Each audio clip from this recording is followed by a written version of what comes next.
enquanto eu visitava meus pais para minha formatura. Meu pai falou na sala: todo mundo sabe que ela só conseguiu aquela promoção porque dormiu com alguém. Não tem como ter sido por mérito. Minha tia riu e falou: bom, ela sempre deu um jeito de conseguir o que queria, de um jeito ou de outro. Minha prima ainda comentou: acho que os livros não foram a única coisa que ela estudou. Todo mundo riu, enquanto eu segurava as lágrimas. Hoje de manhã, eles acharam um bilhete escondido debaixo da porta, com tudo que eles falaram no último mês escrito palavra por palavra. Agora eles estão surtando. Recentemente eu me formei com honras e ganhei uma ótima promoção no trabalho. Achei que era uma conquista enorme, mas, quando voltei para casa para comemorar com meus pais, tudo virou um pesadelo. Na hora do jantar, meu pai e outros parentes começaram a fazer comentários maldosos, sem motivo, dizendo que eu só consegui minha promoção dormindo até chegar lá. Eles riram como se eu nem estivesse ali. Eu segurei o choro, mas depois daquela noite cheia de raiva e tristeza, decidi fazer alguma coisa. De manhã, eles encontraram um bilhete debaixo da porta, com tudo que tinham falado nos últimos tempos, escrito palavra por palavra. Agora estão desesperados, e eu nem sei direito como me sentir, só queria um conselho sobre o que fazer agora. Eu lutei muito para chegar onde estou, estudei em uma universidade muito boa, me formei com honras, sempre trabalhei duro, fazendo horas extras, estudando depois do trabalho e provando meu valor. Finalmente parecia que tudo estava dando certo.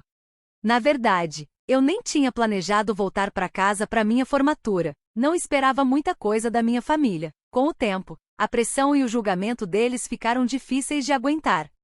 Mas fui, mais por tradição e para evitar que minha mãe ficasse chateada.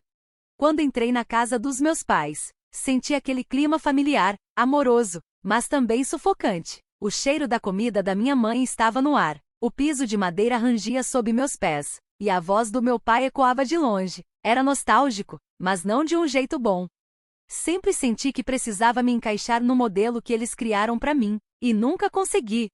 Meu pai, como sempre, nem levantou para me cumprimentar. Nunca levantava, só olhou por cima do jornal e voltou a ler, como se eu fosse só mais um móvel da casa. Que bom que você conseguiu vir, ele falou com aquela risada seca. A voz dele, como sempre, cheia de críticas escondidas. Era aquele tom que fazia eu me sentir uma decepção, não importa o que eu fizesse. Mas eu não tinha voltado para ser humilhada, tinha voltado para comemorar, e não ia deixar eles estragarem tudo, pelo menos não ainda. Sim, tem sido bem corrido, eu disse, forçando um sorriso. Eu ia ficar calma, não importa o que acontecesse. O jantar foi tenso, minha mãe tentava manter a paz, me fazendo perguntas sobre o trabalho e a faculdade, mas o clima estava pesado, como se todo mundo estivesse esperando algo explodir. E quando o assunto foi minha promoção, eu nem imaginava o quão pior as coisas iam ficar. Tenho certeza de que essa promoção aí não foi conseguida só com trabalho duro, meu pai comentou, largando o garfo na mesa. O olhar dele era frio e a fala foi bem devagar, como se fosse de propósito. Vamos ser realistas, ele disse, todo mundo sabe como essas coisas funcionam, ninguém consegue as coisas por mérito hoje em dia. Senti meu rosto esquentar e minha garganta apertar. Minha tia, sentada na minha frente, riu como se soubesse de alguma coisa.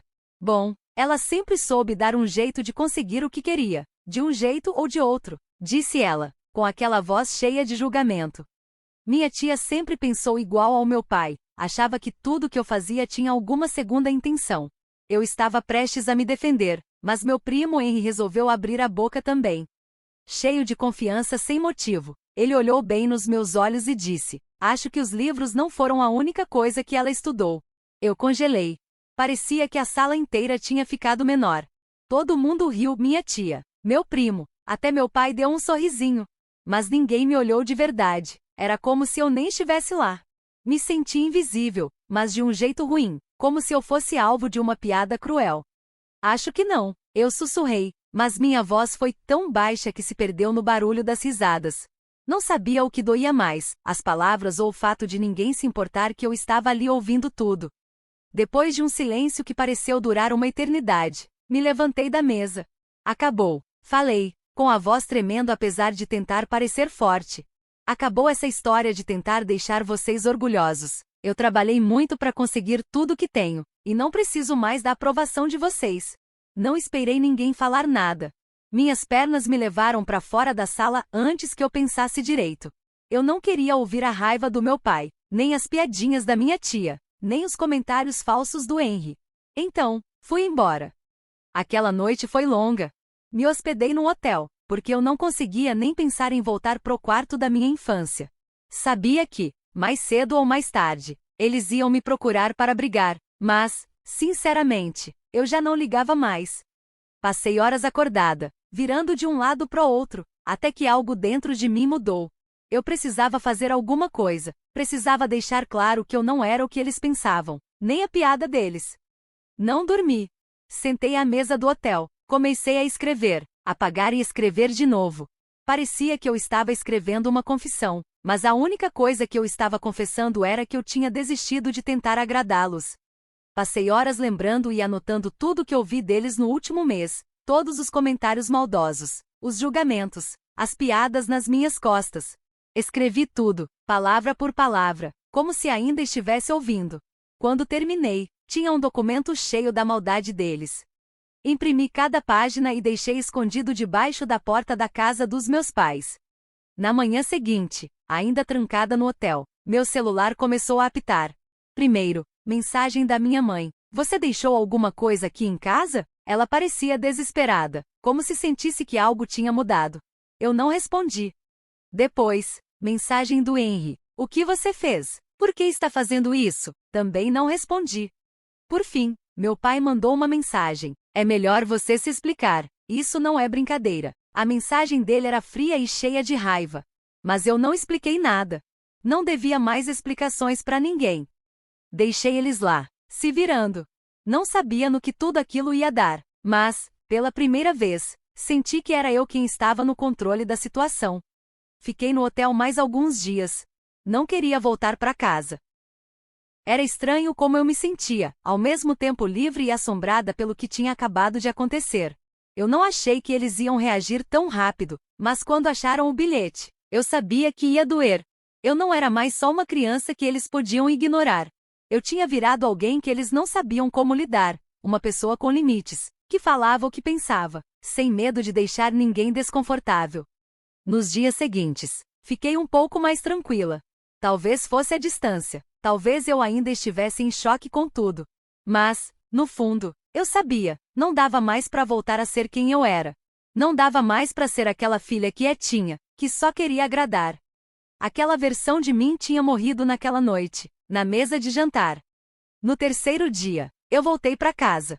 Quando entrei, a casa dos meus pais estava estranhamente silenciosa. O ar parecia pesado, tenso. Dava para ver que minha mãe e meu pai tinham passado os últimos dias tentando entender tudo o que aconteceu. Eu não esperava uma desculpa, mas esperava alguma coisa, qualquer coisa, pelo menos uma tentativa de conversa.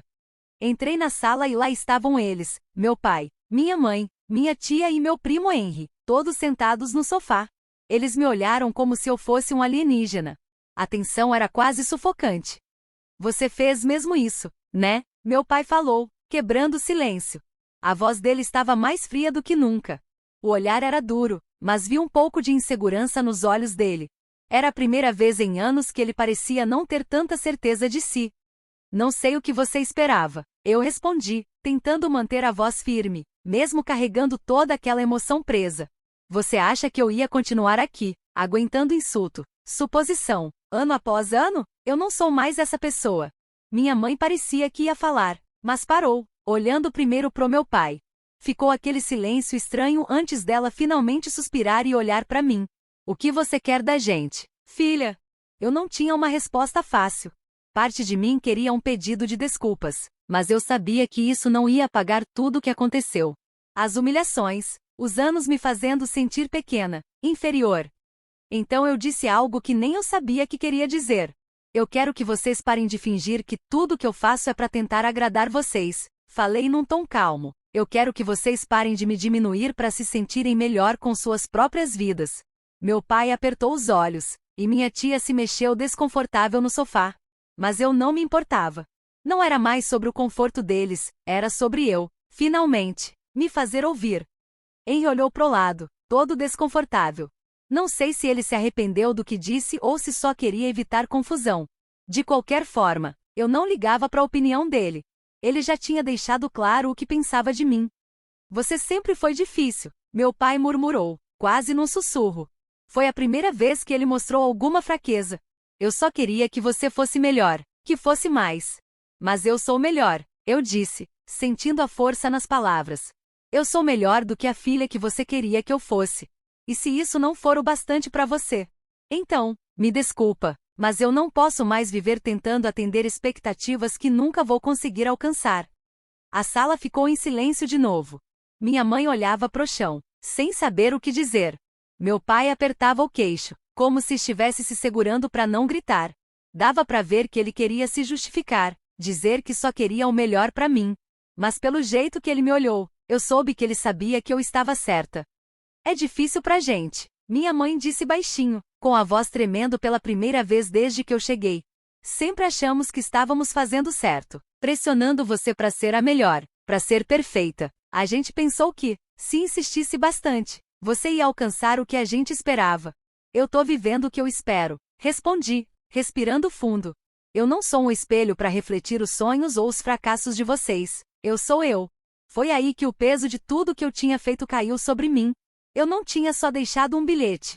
Eu tinha quebrado a base da nossa relação. Tinha mostrado cada pensamento não dito, cada comentário maldoso que eles fizeram comigo ao longo dos anos. Fazendo isso, eu tinha exposto toda a bagunça que já estava ali fazia muito tempo. Mas não tinha mais como voltar atrás. E eu não ia me desculpar por me defender. Se eles não podiam aceitar isso, talvez fosse mesmo hora de seguir caminhos diferentes. Eu preciso de tempo, falei depois de uma longa pausa, com a voz mais calma. Preciso de espaço para entender o que tudo isso significa. Não dá para continuar fingindo que tá tudo bem, quando não tá. Me virei para sair, mas antes que eu saísse da sala, minha mãe chamou. Espera, por favor, ela disse, com a voz mais suave. A gente não sabia que tinha te machucado tanto, não sabia como você se sentia. Eu parei na porta, de costas para eles. As palavras ficaram no ar. Eu já tinha ouvido coisas parecidas antes, desculpas, promessas de mudança. Mas eu não sabia se dessa vez seria diferente. Depois de tudo, será que eles realmente mudariam? Será que eles realmente entendiam? Sem pressa, mãe, falei, sem me virar. Eu não sei se dá para voltar a ser como antes. Nem sei se eu quero. Mas eu preciso de espaço para descobrir. E vocês também. Saí da casa. Pela primeira vez em muito tempo, eu não senti culpa. Não senti aquele peso horrível de ter que ser alguém que eu não era. Agora, eu tinha minha própria vida, minhas próprias escolhas, meu próprio futuro. O futuro da minha relação com eles? Isso ainda era um mistério. Será que eles tentariam mudar? Será que a gente conseguiria se acertar? Ou será que a distância só ia aumentar? As rachaduras da nossa relação eram profundas, e eu não sabia se dava para consertar. Para ser sincera, nem sabia se queria descobrir isso agora. As semanas seguintes foram silenciosas. Não teve ligação brava, nem visita surpresa, nem aquelas mensagens cheias de indiretas no grupo da família, que, na verdade, ninguém ligava muito. Parecia que todo mundo, de algum jeito, tinha concordado em deixar as coisas quietas por um tempo. Voltei pro meu apartamento em Chicago, um lugarzinho de 2 quartos perto da Logan Square, que eu tinha economizado anos para conseguir pagar. Não era nada chique, mas era meu. Um espaço onde eu podia respirar sem medo de ser julgada, sem ter que ouvir alguém criticando até a forma que eu dobrava as roupas ou dizendo que meu sucesso era só sorte. O trabalho me manteve ocupada. Ainda bem. A promoção veio junto com mais responsabilidades. Mesmo com a síndrome do impostor aparecendo de vez em quando, principalmente nos momentos de silêncio, eu me lembrava de tudo que já tinha enfrentado, não só no trabalho, mas na vida. Especialmente com a minha família. Se eu tinha conseguido sobreviver àquela casa, eu podia sobreviver a qualquer coisa. Ainda assim, nas noites silenciosas, quando a luz da cidade entrava pelas minhas cortinas e eu ficava sentada no sofá, de pernas cruzadas, com uma xícara de chá de ervas, meus pensamentos voltavam para eles, meus pais, minha tia Grace, o Henry. Eu lembrava dos rostos deles quando me viram depois de lerem aquele bilhete. Voltei a essa cena na minha cabeça mais vezes do que gostaria de admitir. Não porque eu me arrependesse, mas porque ainda era confuso. Eu não sabia se aquele momento tinha quebrado de vez nossa relação ou se, de algum jeito, estávamos sendo reconstruídos, aos poucos. Foi no segundo sábado depois que voltei para casa que recebi um e-mail inesperado. Assunto: podemos conversar? Era do Henry. Eu fiquei olhando pro e-mail por uns 5 minutos antes de abrir. Ei, eu sei que fiz besteira. Fiquei pensando no que aconteceu e... eu fui um idiota. Não vou tentar explicar nem justificar. Eu só fui na onda dos outros e agi como um babaca. Não pensei no quanto a gente tava te machucando. Eu só queria dizer, desculpa, de verdade. E se você quiser conversar, tô aqui, sem pressão. Só queria deixar isso claro. Eu não respondi na hora. Não porque eu não tivesse gostado do pedido de desculpas, mas porque eu precisava pensar. Henry sempre foi do tipo que só seguia o que os outros faziam. Quando meu pai me criticava, ele ria. Quando minha tia Grace zombava de mim, ele ajudava a piorar. Ele nunca teve coragem de ser diferente, só seguia a maioria. Mas talvez esse e-mail fosse o primeiro passo para ele mudar. Talvez ele estivesse cansado de ser apenas um eco dos outros. 2 dias depois, recebi uma carta de verdade, escrita à mão, da minha mãe. A letra dela era caprichada, como se ela tivesse escrito primeiro a lápis e depois passado a caneta. Tinha algo sério naquela carta, como se o papel todo carregasse o peso da culpa dela. Ela escreveu sobre seus arrependimentos. Sobre coisas que agora ela via claramente, mas que antes ela se recusava a enxergar. Ela admitiu que ficou calada tempo demais, escolhendo não se meter, quando deveria ter me defendido. Ela não tentou proteger o meu pai nem a tia Grace. Também não inventou desculpas para os anos de críticas ou para a maneira como eles usaram minhas conquistas para se sentirem melhores com eles mesmos. Ela não tentou justificar nada. E terminou a carta com algo que ficou na minha cabeça. Eu não sei como desfazer a dor que causamos, mas eu quero aprender. Quero tentar, se você me deixar. Eu dobrei a carta com cuidado e guardei no meu diário. Não chorei exatamente, mas meus olhos arderam. Não sabia se era de tristeza ou de alívio. Talvez fosse um pouco dos dois. Era estranho. Como as pessoas que mais te conhecem também são as que mais podem te machucar. Mesmo assim. De algum jeito, essas mesmas pessoas ainda guardavam pedaços de mim que ninguém mais nunca tinha visto. Pedaços que nasceram quando eu era só uma criança tentando conseguir um sorriso, um sinal de aprovação, um lugar à mesa e não por ficar calada. Alguns dias depois, encontrei uma pessoa do meu antigo bairro, Elisa, uma amiga de infância que eu não via há anos. Nós duas estávamos esperando o mesmo trem pro centro. Ela estava praticamente igual mais velha, claro, mas com o mesmo rosto simpático e os olhos acolhedores de sempre. A gente conversou um pouco, e quando ela perguntou como estava minha família, eu hesitei. Não sabia direito o que responder. Eles estão meio quietos ultimamente, eu disse. As coisas ficaram difíceis. Eu finalmente me defendi. Agora existe um espaço entre a gente. Mas talvez seja bom. Talvez esse espaço seja a única maneira de reconstruir algo verdadeiro. Elisa concordou com a cabeça, pensativa. Às vezes as famílias quebram antes de se juntarem de novo. Mas, se eles realmente quiserem fazer parte da sua vida, vão te encontrar onde você estiver. As palavras dela ficaram ecoando na minha cabeça. Eu não sabia se minha família estava pronta para me encontrar de verdade, onde eu estava agora, ou se ainda se agarravam àquela versão de mim que eles mesmos criaram. Mas eu sabia de uma coisa. Eu não ia voltar para aquela casa sem ter certeza de que não precisaria deixar partes de mim do lado de fora da porta de novo. Cerca de uma semana depois, recebi uma mensagem de voz da tia Grace. Foi curta, menos de 30 segundos. O tom dela era calmo, mas dava para sentir que tinha sido ensaiado. Fiquei sabendo que você conseguiu um novo cargo. Parabéns! Não era isso que a gente queria que acontecesse. Talvez um dia a gente possa sentar e conversar. Ela não disse desculpa, nem uma vez. Mas vindo dela, aquela mensagem era provavelmente o mais perto de um pedido de paz que eu já tinha recebido. Mesmo assim, eu não retornei. Porque não era só sobre um jantar ou sobre uma piadinha cruel.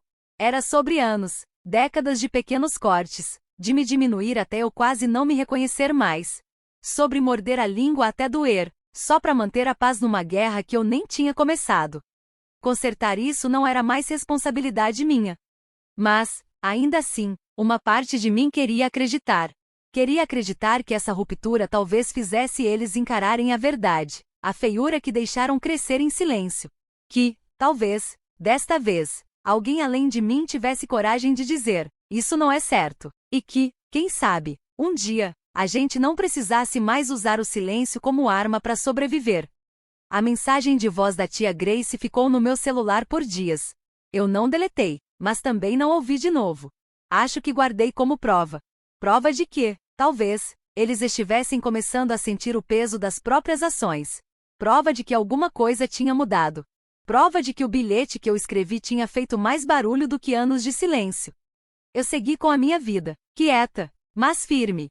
Me dediquei ao trabalho, à terapia, a reconstruir aquelas partes de mim que eu escondi por tanto tempo para poder sobreviver. Pela primeira vez, eu estava construindo uma vida que era minha, não uma apresentação para agradar os outros. Então, quase um mês depois daquele jantar, recebi um convite. Não era nada formal. Veio por e-mail, encaminhado pela minha mãe. O assunto era churrasco de reunião de família neste sábado. Ela só escreveu uma linha a mais. Ia significar muito se você viesse. Seu pai não vai admitir, mas ele anda mais quieto ultimamente. Ele está pensando. Todos nós estamos. Fiquei olhando para aquilo por um bom tempo. Eu não sabia se estava pronta para voltar naquela casa, para sentar na mesma mesa onde tantas vezes me humilharam. Mas alguma coisa dentro de mim, talvez curiosidade, talvez vontade de encerrar um ciclo, me dizia que eu precisava ir. Não por eles, por mim. Mas eu também sabia, eu não ia chegar lá de mãos vazias. Lembrei do armário velho no porão. Aquele cheio de fitas VHS e álbuns de família cobertos de pó, que ninguém tocava há anos. Lá também ficavam as fitas cassete do meu pai. Ele gravava tudo: jantares, ligações de trabalho, conversas aleatórias. Gostava de ter controle, gostava de ter provas, gostava de poder. Quando eu era pequena, às vezes descia escondida para ouvir aquelas fitas, principalmente para matar a saudade da voz da minha avó depois que ela morreu. Mas, entre risadas e histórias, também tinha horas e horas de conversas sinceras, algumas bem pesadas. Foi aí que encontrei uma fita, 2 dias antes do churrasco. Estava marcada com canetinha, Zaz Jantar 2015, fita 2. Quando escutei, era ainda pior do que eu lembrava. Meu pai não só soltava comentários machistas, ele fazia discursos inteiros, zombava de mulheres que queriam liderar, ria de um primo que tinha acabado de entrar na faculdade de Direito, e ainda soltava: garotas como a minha só servem para serem vistas. Eu digitalizei a fita, limpei o áudio e coloquei tudo num alto-falante Bluetooth que escondi na minha bolsa. No dia do churrasco, fui vestida da forma mais arrumada e segura que consegui. Não por eles, por mim, era a minha armadura. Levei cupcakes caseiros, a mesma receita que minha avó fazia, aquela que eu nunca pude levar para a escola porque minha tia dizia: nossa família não faz bolinho de receita comum. Quando cheguei, todo mundo percebeu. Mas ninguém falou nada no começo. Só alguns olhares, um meio sorriso da minha mãe. Que bom que você veio, disse meu pai, finalmente. Para ser justa, ele falou sem o tom cortante de sempre. O jantar foi servido lá fora. A noite estava agradável, daquelas que quase te obrigam a ter esperança. A conversa foi meio estranha, mas civilizada. Pela primeira vez, ninguém perguntou do meu trabalho ou da minha vida pessoal com aquele olhar de julgamento. Ficaram neutros e, vindo deles, isso já parecia um gesto de gentileza. Depois da sobremesa, peguei o alto-falante da bolsa e coloquei na mesa do quintal. Trouxe uma coisa. Falei: calma. Todo mundo olhou para mim. É uma gravação de família, continuei. Uma das fitas antigas do papai, do Natal de 2015. Vi meu pai se enrijecer na hora. Olhei nos olhos dele. Você lembra do que falou naquela noite, né? Você gravou tudo, estávamos todos lá. Apertei o play. No começo só dava para ouvir o som de pratos batendo, risadas, uma música de fundo. Até que a voz do meu pai ecoou alta e clara, falando sobre como mulheres não deveriam liderar.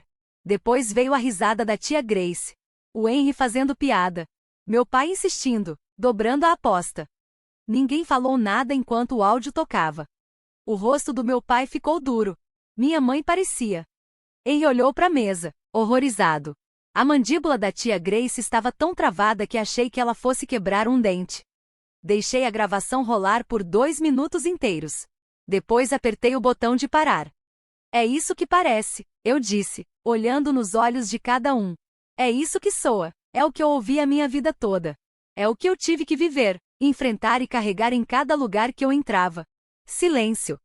Eu não inventei nenhuma história, continuei. Não exagerei, não imaginei nada. Vocês ouviram com os próprios ouvidos. Então, quando vocês perguntam por que eu escrevi aquele bilhete, por que eu fui embora, por que eu mudei, é por isso. Meu pai finalmente falou, meio murmurando. Eu não lembro de ter dito isso. Mas dava para ver que nem ele acreditava no que estava falando. Eu não quis dizer desse jeito, tentou se justificar. Você quis dizer sim, respondi, calma. E mesmo que não tivesse querido, foi isso que eu ouvi. Foi isso que eu levei para minha vida. E eu cansei de carregar o peso das palavras de vocês. Ele ficou quieto. Não porque não queria responder, mas porque, pela primeira vez, não tinha como. Não tinha desculpa. A prova estava ali, na voz dele mesmo. Me levantei. Eu não tô mais com raiva, falei. Mas também não vou fingir que tudo isso foi normal. Eu vou viver a minha vida. Vou ser feliz. E se vocês vão fazer parte dela ou não, depende de vocês. Não do que falam, mas do que fizerem de agora em diante. Saí daquele quintal com a cabeça erguida. Sem lágrimas, sem peso na consciência. Só uma sensação enorme de liberdade. Eu nunca precisei gritar. Nunca precisei xingar. Não procurei vingança com crueldade. Deixei que as próprias palavras deles fossem a condenação. No fim, essa foi a vingança mais doce que eu poderia ter.